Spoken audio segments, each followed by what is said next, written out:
Hello good morning students, welcome to Dreamland online school. કેમ છો બધાય? મજામાં ને?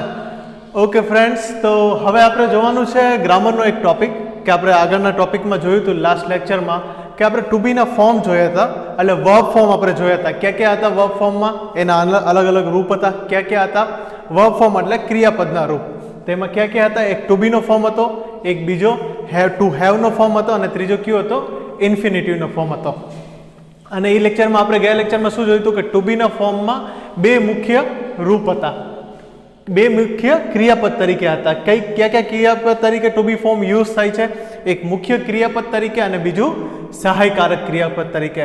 આજે જો તમને એ જ આગળનું થોડુંક રિવિઝન કરાવી દઉં કે આપણે શું કરાવ્યું હતું કે મુખ્ય ક્રિયાપદ તરીકે આપણે જોયું હતું. મુખ્ય ક્રિયાપદમાં તેના અલગ અલગ રૂપ હતા, અલગ અલગ કાળમાં તે યુઝ થતા હતા. તો એને તમારો પોઈન્ટ છે કે ટુ બીનો ફોર્મ જ્યારે આવે ત્યારે મુખ્ય ક્રિયાપદના ક્યાં મેઇન પોઈન્ટ્સ તમારે યાદ રાખવાના છે તે તમને અહીંયા પોઈન્ટ્સ લખેલા છે. તો પહેલો પોઈન્ટ છે કે તે છે ને હંમેશા એકલું વપરાય. શું છે કે ટુ બીના ફોર્મમાં જેટલા જે ભવિષ્યકાળ, ભૂતકાળ કે વર્તમાન કાળમાં જે કાંઈ પણ એના શબ્દ આવતા હોય તો તે હંમેશા ક્યારે વપરાય? હંમેશા એકલા વપરાય. તેની ભેગો બીજો શબ્દ કોઈ હોય નહીં. અને બીજો શું પોઈન્ટ છે કે સમયની સ્થિતિ સૂચવે છે કે તમે is am are, was were, will be, shall be તે બધું શું સૂચવશે? સમયની સ્થિતિ સૂચવશે કે સમય અત્યારે શું ચાલી રહ્યો છે, કે વસ્તુ શું થઈ રહી છે, કે જે સમય એક બતાવે કે એક વાક્ય જે સમય સૂચવતો હોય તો ત્યારે શું યુઝ થાય છે? મુખ્ય ક્રિયાપદ તરીકે આપણે ટુ બીના ફોર્મ એ આપણે જોયા હતા. વર્તમાન કાળમાં આપણે શું જોયું હતું? ક્યાં શબ્દો હતા? 3 શબ્દો હતા, am, is, are, is, am, are ગમે. પછી ભૂતકાળમાં વોઝ અને વેર, ભવિષ્યકાળમાં વિલ બી અને શોલ બી. ત્યારે મેં તમને કીધું હતું કે વિલ બી અને શોલ બી તે ટુ બીના ફોર્મ નથી, તે ભવિષ્યકાળમાં વપરાય જ છે, તે ભવિષ્યકાળનો જ છે, તે ટુ બીનો ફોર્મ નથી. વિલ બી અને શોલ બી ખાલી બસ આ બી એક તમે કહી શકો કે ટુ બીનો ફોર્મ છે. બાકી વિલ બી અને શોલ બી તે ભવિષ્યકાળમાં ટુ બીના ફોર્મમાં નથી આવતા. તે હંમેશા જ્યારે ક્યારે પણ ભવિષ્યકાળમાં આવે ત્યારે તમારે વિલ બી અને શોલ બી મૂકવાનું. કોઈ પણ વાક્ય ભવિષ્યકાળમાં આપેલું હોય ત્યારે તમારે શું મૂકવાનું રહેશે? વિલ બી અને શોલ બી. બીજું મેં તમને શું કીધું હતું કે વિલ બી અને શોલ બી ક્યારે વપરાશે? કે જ્યારે આઈ અને વી આવશે, આ બે શબ્દો આવે ત્યારે તમારે શું વાપરવાનું હોય? Will be. અને બાકી બીજા શબ્દ આવતા હોય, સોરી, આઈ અને વી આવે ત્યારે તમારે શું વાપરવાનું હોય? શોલ બી. અને બીજા જ્યારે બધા ધે હોય કે બીજા ગમે એ શબ્દ હોય ત્યારે તમારે શું વાપરવાનું હોય? Will be. પણ તમે હજી એક તમને એક ઇમ્પોર્ટન્ટ વાત કહી દઉં કે અત્યારે આધુનિક ગ્રામર જે પ્રમાણે છે, અત્યારે નવા ગ્રામર પ્રમાણે, તો તેમાં એવું છે કે ગમે એ વાક્ય જે ભવિષ્યકાળમાં હોય તમે એમાં વિલ બી વાપરો કે શોલ બી વાપરો, કાંઈ ફરક પડવાનો નથી કે કાંઈ પણ તમારે ખોટું થવાનું નથી. ખાલી વાક્ય એવો હોવો જોઈએ કે ભવિષ્યકાળ સૂચવતું હોવું જોઈએ. તમે હવે એક્ઝામમાં તમારે કોઈ પણ એક પેરેગ્રાફ આપ્યો હોય તેમાં તમને વર્બ ફોર્મ આપ્યું હોય અને તેમાં તમને વિલ બી અથવા શોલ બી બેમાંથી ગમે એ આપવાનું કહે તો તમે બેમાંથી ગમે એ લખી શકો છો. એવું નથી કે આઈ અને વી માટે જ શોલ બી હોય કે બધી માટે વિલ બી હોય. પણ અત્યારે તમે આધુનિક ગ્રામર પ્રમાણે વિલ બી અને શોલ બી તમે બે પણ લખી શકો છો. તો આ જોઈએ વર્તમાન કાળમાં ક્યાં હતા? Am, is, R. ભૂતકાળમાં ક્યાં હતા? વોઝ અને વેર. અને ભવિષ્યકાળમાં ક્યાં હતા? વિલ બી અને શોલ બી. વિલ બી અને શોલ બી ટુ બીના ફોર્મમાં ભવિષ્યકાળમાં નથી, તે ભવિષ્યકાળમાં વપરાય જ છે. આ જે છે એમ, ઇઝ, આર અને વોઝ, વેર તે વર્તમાન કાળના, ભૂતકાળના ટુ બીના ફોર્મમાં મુખ્ય ક્રિયાપદ તરીકે યુઝ થાય છે. આનો એક એક્ઝામ્પલ લઈ લઈએ.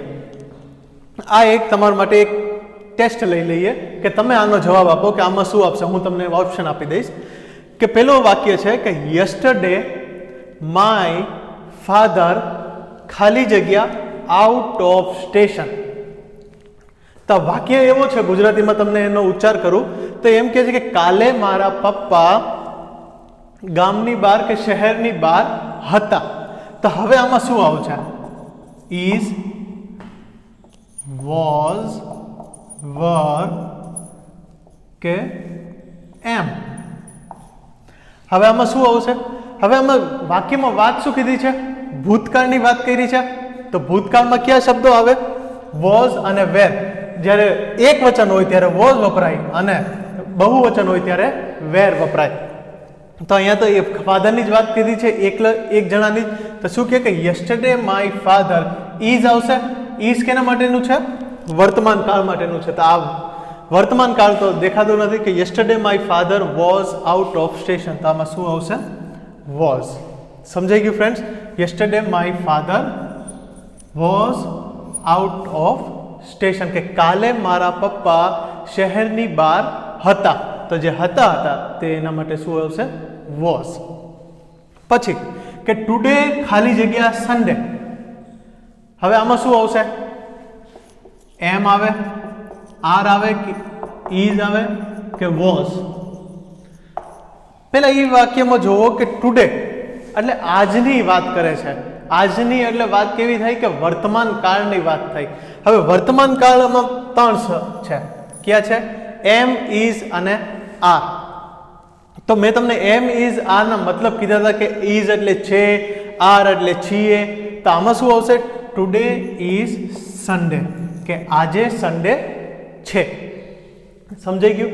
આમાં જો જે સમયની સ્થિતિ સૂચવે છે તમે જોઈ લો. સમય આમાં આપેલો હતો. યસ્ટરડે એટલે કાલે સમય થયો, ટુડે એટલે આજે તે પણ એક ટાઈપનો સમય જ થયો, કે લાસ્ટ મંથ કહીએ કે નેક્સ્ટ વીક કહીએ, કે તમને કોઈ પણ સમયની સ્થિતિ સૂચવતું હોય. મેં તમને એ પોઈન્ટમાં કીધું હતું કે મુખ્ય ક્રિયાપદ તરીકે સમયની સ્થિતિ સૂચવતું હોય તો ત્યારે તે શું આવશે? ટુ બીના ફોર્મમાં મુખ્ય ક્રિયાપદ. અને છેલ્લો એક એક્ઝામ્પલ છે તે જોઈએ કે ટુમોરો ખાલી જગ્યા અવર સાયન્સ ટેસ્ટ. હવે આમાં શું વાત કીધી છે? ટુમોરો એટલે ગઈકાલે શું થશે તેની વાત કરવામાં આવી છે. રેડી? કે કાલે શું થશે? ગઈકાલે જે થયું હોય નહીં, કાલે શું થશે તેની વાત કરવામાં આવી છે. તો આ ટુમોરો જે શબ્દ છે તે ભવિષ્ય સૂચવે છે. અને ભવિષ્યમાં મેં તમને શું કીધું હતું કે વિલ બી અને શોલ બી. તો આમાં તમે ગમે એ લખી શકો. ટુમોરો વિલ બી, કે tomorrow shall be our science test, કે tomorrow will be our science test. તો ફ્રેન્ડ્સ આ હતું આપણું ટુ બી ફોર્મનો મુખ્ય ક્રિયાપદ તરીકે. હવે આપણે જોવાનું છે તેનો બીજો પાર્ટ કે ટુ બી ફોર્મનો સહાયકારક ક્રિયાપદ તરીકે કેવી રીતના ઉપયોગ થાય છે. હા, તો ફ્રેન્ડ્સ આપણે પહેલા ટુ બી ફોર્મમાં પહેલું જોયું તો મુખ્ય ક્રિયાપદ તરીકે. હવે આપણે જોઈએ છીએ સહાયકારક ક્રિયાપદ તરીકે. તો સહાયકારક ક્રિયાપદ તરીકે એટલે નામથી જ ખબર પડી જાય. આનું હું અંગ્રેજી ઉચ્ચાર કરું તો તેનો થાય હેલ્પિંગ વર્બ. સહાયકારક ક્રિયાપદને શું કહેવાશે? Helping verb. રેડી? સહાયકારક ક્રિયાપદ તરીકે એટલે હેલ્પિંગ વર્બ. હવે નામ ઉપરથી તમને ખ્યાલ આવી જાય કે હેલ્પિંગ વર્બ એટલે જે વાક્ય કે જે શબ્દ હેલ્પ કરતો હોય કે મદદ કરતો હોય, ટુ બીના ફોર્મનો જે વાક્ય હોય જે મદદ કરતો હોય તો તે શબ્દ કેમાં આવશે? હેલ્પિંગ વર્બ તરીકે. હવે આના કેવી રીતના એક્ઝામ્પલ્સ છે કે કેવી રીતના ખબર પડે કે આ સહાયકારક ક્રિયાપદ તરીકે યુઝ થાય છે ટુ બીનો ફોર્મ? તો એના બે પોઈન્ટ છે. જેમાં આપણે પહેલા ઓલા પોઈન્ટમાં કીધું હતું મુખ્ય ક્રિયાપદ તરીકે શું કીધું હતું કે તે હંમેશા એકલું વપરાય છે. સમજાઈ ગયું? તો આમાં કેવી રીતના કહે છે કે સૌથી પહેલો પોઈન્ટ તમને કેવી રીતના ખબર પડશે કે 3 ચાલુ કાળમાં આ શબ્દ યુઝ થાય છે. કે અહીંયા સહાયકારક ક્રિયાપદમાં મુખ્ય ક્રિયાપદ તરીકે જે આપણા જે કાંઈ પણ શબ્દો હતા કે જે વાક્યો હતા તે હંમેશા એકલા યુઝ થતા હતા. જે વર્તમાન કાળમાં, ભૂતકાળમાં, ભવિષ્યકાળમાં am is, are, was, were, will be, shall be તે હંમેશા એકલા યુઝ થતા હતા.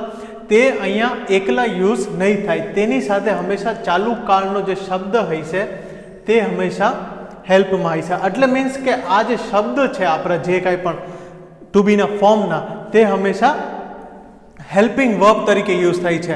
હેલ્પિંગ વર્બ એટલે મદદ તરીકે યુઝ થાય છે. સહાયકારક ક્રિયાપદ તરીકે યુઝ થાય છે. એટલે ચાલુ કાળમાં યુઝ થવા હોય એવા શબ્દો છે. આ એક્ઝામ્પલ્સ જોઈએ એટલે તમને વધારે ખ્યાલ આવશે. તો પહેલો એક્ઝામ્પલ છે કે આઈ એમ ટીચિંગ નાઉ. શું કહે છે કે આઈ એમ ટીચિંગ નાઉ, કે હું અત્યારે ભણાવું છું. તો અહીંયા એમ આવ્યો. હાલો, એ તો તમે કીધું કે આ મુખ્ય ક્રિયાપદ તરીકે યુઝ થાય છે કે તે ટુ બીનો ફોર્મ છે, પણ ચાલુ કાળ દર્શાવે છે. શું દર્શાવે છે? ચાલુ કાળ દર્શાવે છે. અને અહીંયા એમ એકલું નથી, એની ભેગું શું છે? ટીચિંગ, કે અત્યારે કામ થઈ રહ્યું છે. ચાલુ કાળ દર્શાવતું હોય અને ત્યારે તમે જે આ યુઝ કરો ટુ બીના ફોર્મમાં શબ્દો, તો તે ત્યારે કયો શબ્દોમાં યુઝ થાય છે? સહાયકારક ક્રિયાપદ તરીકે. હજી એક એક્ઝામ્પલ લઈ લઈએ. આમાં ત્રણ ચાલુ કાળ એટલે તે જ આપણા ઓલા વર્તમાન કાળ, ભૂતકાળ ને ભવિષ્યકાળ. પછી બીજું છે કે he was going to school, કે તે નિશાળે જતો હતો. તો હી વોઝ આવ્યું તે શું છે? ટુ બીનો ફોર્મ, પણ કોની ભેગું યુઝ થાય છે? ગોઈંગ. ચાલુ કાળમાં દેખાડે છે એટલે he was going to school. તો જે આ વોઝ અને જે આ ગોઈંગ છે તે આખું પૂરું કેમ શબ્દમાં આવશે? સહાયકારક ક્રિયાપદ તરીકે યુઝ થશે. હજી એક બીજો એક્ઝામ્પલ, આ વર્તમાનનું હતું, આ ભૂતકાળનું હતું, આવડું શું આવશે? ભવિષ્યકાળનું. હવે આમાં છે કે students will be giving their exam next week. શું કહે છે? Students will be giving their exam next week, કે વિદ્યાર્થીઓ તેમની પોતાની પરીક્ષા આવતા અઠવાડિયે આપશે. તો આ વિલ બી આવ્યું તે તો ટુ બીનો ફોર્મ જ છે, કે ટુ બીના શબ્દમાં જ યુઝ થાય છે, પણ જે ગિવિંગ શબ્દ છે તે આમાં શું એડઅપ કર્યું છે, એટલે તેમાં તે હેલ્પ કરે છે. હવે આમાં ફ્રેન્ડ્સ તમે એક પોઈન્ટ કોમન છે કે જો આઈએનજી વાળા શબ્દોની આગળ જ તે આપણા ટુ બીના ફોર્મ યુઝ થાય છે અહીંયા ટીચિંગ, ગોઈંગ, ગિવિંગ. શું કામ? કેમ કે આ બધા શું છે? ચાલુ કાળ દર્શાવે છે. કેવા છે? આપણા ત્રણ ચાલુ કાળ છે, તો તેના કારણે આઈએનજી શબ્દો આવે છે, અને તે કારણે એના ભેગા હેલ્પમાં શું આવે છે? આપણા સહાયકારક ક્રિયાપદ તરીકેના ટુ બીના ફોર્મ. આ હતું પહેલું પોઈન્ટ. હવે બીજો પોઈન્ટ શું છે જે મેઇન છે, કે આ પેસિવ વોઇસ બનાવવા માટે પણ ઉપયોગ થાય છે. કે વાક્ય જ્યારે પેસિવ વોઇસ બનાવતું હોય ત્યારે શું યુઝ થાય છે? સહાયકારક ક્રિયાપદ તરીકે. તો જ્યારે તમે હેલ્પિંગ વર્બ ઉપયોગ કરતા હોય તો ત્યારે તે કયા શબ્દો બનાવે છે? Passive voice. કેવી રીતના? જો એક્ઝામ્પલ જોઈએ તમને હજી વધારે ખ્યાલ આવશે, કે homework is written by students daily. હવે જે ઇઝ written છે તે શબ્દ બનાવે છે પેસિવ વોઇસનો. કેવો? તે શબ્દ બનાવે છે પેસિવ વોઇસનો, કે homework is written by students daily, કે જે ઘરકામ છે કે હોમવર્ક છે આપણું, કે જે કાંઈ પણ સ્કૂલમાંથી હોમવર્ક આવતું હોય તે વિદ્યાર્થીઓ દ્વારા રોજ કરવામાં આવે છે. તો જે ઇઝ written જે શબ્દ છે તે બનાવે છે પેસિવ વોઇસ. સમજાઈ ગયું? અને ઇઝ જે શબ્દ છે તે કેમાં આવે છે? ટુ બીના ફોર્મમાં. તો જ્યારે ઇઝ ટુ બીનું ફોર્મનું શબ્દ આવતું હોય અને જ્યારે પેસિવ વોઇસ બનાવતું હોય તો ત્યારે તે શબ્દ કયો થશે? ત્યારે વાક્ય કયો થશે? ત્યારે તે ક્રિયાપદ કયો થશે? સહાયકારક ક્રિયાપદ. તો આ જે ઇઝ written છે તે શું થશે? સહાયકારક ક્રિયાપદ તરીકે ઉપયોગ કરવામાં આવશે, અને આખું જે વાક્ય છે તે શું છે? પેસિવ વોઇસ બને છે. હજી એક બીજો એક્ઝામ્પલ લઈ લઈએ, કે an accident was seen by me yesterday, કે કાલે મેં એક એક્સિડન્ટ જોયું હતું. તો આમાં જે વોઝ શબ્દ છે તે તો ટુ બીનો ફોર્મમાં છે, પણ જે વોઝ સીન છે તે આખું બનાવે છે પેસિવ વોઇસ. તો એના માટે આવ્યું ઉપયોગમાં ટુ બીનો ફોર્મ આવ્યો, પેસિવ વોઇસ બને છે, તો તેના માટે શું આવશે? સહાયકારક ક્રિયાપદ. હવે હજી એક એક્ઝામ્પલ છે, છેલ્લો એક્ઝામ્પલ, કે a new lesson will be taught by Mister Patel tomorrow, કે એક નવો પાઠ મિસ્ટર પટેલ દ્વારા ભણાવવામાં આવશે આવતીકાલે. સમજાઈ ગયું? તો આમાં વિલ બી છે, ભવિષ્યકાળની વાત કરી છે, વિલ બી છે, તો તમને ખબર પડી જાય કે ટુ બીનો ફોર્મ છે, પણ જે આ ટોટ શબ્દ આવે છે ભેગો તે શું દર્શાવે છે? પેસિવ વોઇસ દર્શાવે છે. તો એના કારણે શું આખો વાક્ય બને છે? સહાયકારક ક્રિયાપદ તરીકે. Active passive voice, direct indirect, હજી વધારે તમને ખ્યાલ આવશે કે જ્યારે આપણે નેક્સ્ટ એના બીજા લેક્ચર્સમાં જ્યારે આપણે એની ટોપિક ભણશી ત્યારે હજી તમને વધારે એનો એક્ટિવ વોઇસ શું છે, પેસિવ વોઇસ શું છે, ડાયરેક્ટ ઇનડાયરેક્ટ શું છે તે તમારા આગલા શું કહેવાય 8મા 9મામાં ત્યારે તમારે આવી ગયું હોય, જો કે તમે 10મામાં ભણતા હોય તો, પણ હજી વધારે ક્લેરિફિકેશનમાં, હજી વધારે સ્પેસિફિકેશનમાં તમારે 10થમાં આવશે. તો તે તમારે આપણે જોશી એના નેક્સ્ટ લેક્ચરમાં. પણ અત્યારે આપણે જસ્ટ ખાલી એટલું જોવાનું છે કે જ્યારે પેસિવ વોઇસ શબ્દ બનાવતો હોય અને ટુ બીનું ફોર્મ યુઝ થતું હોય તો ત્યારે તે કયો ક્રિયાપદ કહેવાશે? સહાયકારક ક્રિયાપદ. તો ફ્રેન્ડ્સ, આ હતું આપણું ટુ બીનો ફોર્મ. રેડી? હવે આપણે નેક્સ્ટ લેક્ચરમાં જોવાનું છે ટુ હેવના ફોર્મ. હવે ટુ બીના ફોર્મમાં ખબર પડી ગઈ ક્યાં બે મુખ્ય ક્રિયાપદ તરીકે યુઝ થાય છે. પેલો એક મુખ્ય ક્રિયાપદ તરીકે અને બીજો એક સહાયકારક ક્રિયાપદ તરીકે. મુખ્ય ક્રિયાપદમાં કયા પોઈન્ટ્સ હતા કે તે હંમેશા એકલો જ વપરાય છે. બીજો પોઈન્ટ શું હતો કે તે હંમેશા સમયની સ્થિતિ સૂચવે છે. શું સૂચવે છે? સમયની સ્થિતિ સૂચવે છે. અને ટુ બીનો ફોર્મ તે સહાયકારક ક્રિયાપદ, જે સહાયકારક ક્રિયાપદ છે તે તાણ ચાલુ કાળમાં વપરાય છે. અને બીજું પોઈન્ટ એ કે પેસિવ વોઇસ બનાવવામાં કામમાં આવે છે. તો ફ્રેન્ડ્સ, આજનો લેક્ચર આટલું જ હતું. આશા છે કે તમને વધારે મજા આવી હશે. નો સમજવામાં આવે તો બીજી વાર લેક્ચરમાં જોજો. આનું તમને હોમવર્ક આજે મળી જશે. ઘણા બધા સેન્ટેન્સની ટ્રાય કરજો કે ક્યાં તમે ઇઝ વાપરો, ક્યાં તમે એમ વાપરો.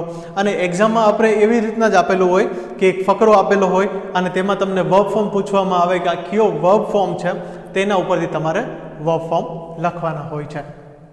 તો અહીંયા આપણો આ ટુ બી ફોર્મ કમ્પ્લીટ થાય છે અને નેક્સ્ટ લેક્ચરમાં આપણે જોવાનું છે to have form. Thank you.